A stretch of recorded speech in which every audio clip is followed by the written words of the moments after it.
বহু মস্তানকে রিপেয়ার করে সাইজ করে বড় হয়েছে অজিত চৌধুরী। বহু মস্তান দেখেছে এই বহরমপুর শহরে, এই মুর্শিদাবাদ জেলায়।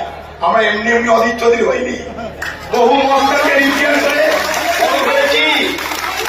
আবার রিপেয়ার করা শুরু হবে নির্বাচনের পর। এই বহরমপুর শহরকে সন্ত্রাস মুক্ত করতে হবে, ভয় মুক্ত করতে হবে, মস্তান মুক্ত করতে হবে। এই দেখুন মন্দিরের সামনে শপথ দিলাম, মিলিয়ে হবে।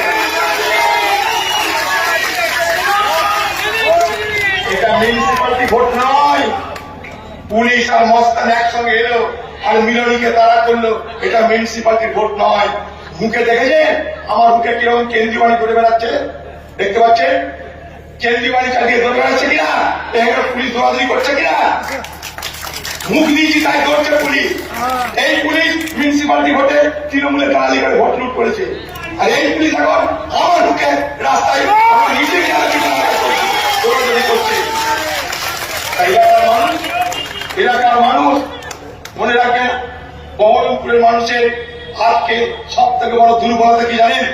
আমরা ভয় পেয়ে যাচ্ছি, আমরা ভীতু হয়ে যাচ্ছি, আমরা দুর্বল ভাবছি নিজেদেরকে। সেই সুযোগে অপরাধীরা, কাপুরুষরা, ক্রিমিনালরা, চোররা দাপিয়ে বেড়াচ্ছে বাজার। শহরের মা বোনদের ভয় দেখাচ্ছে দরজা করে, হ্যাঁ ভয় দেখাচ্ছে। লক্ষ্মী ভান্ডার কেড়ে নিব, পরে দেখে নিব। কি কাকে দেখবে, কে কাকে কি দেখবে? এই দেখা দেখি দিন শেষ করতে হবে মুর্শিদাবাদে, দেখা দেখি দিন বহরমপুরে সমাপ্ত করতে হবে। আগামী দিনে এই লড়াই করতে হবে।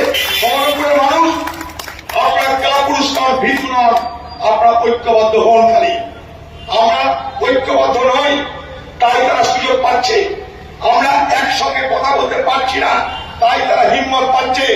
মনে রাখবেন, আমি অজিত চৌধুরী বহরমপুরে সে আওয়াজ হতে চাই, সে ভয়েস হতে চাই, সেই শহর হতে চাই।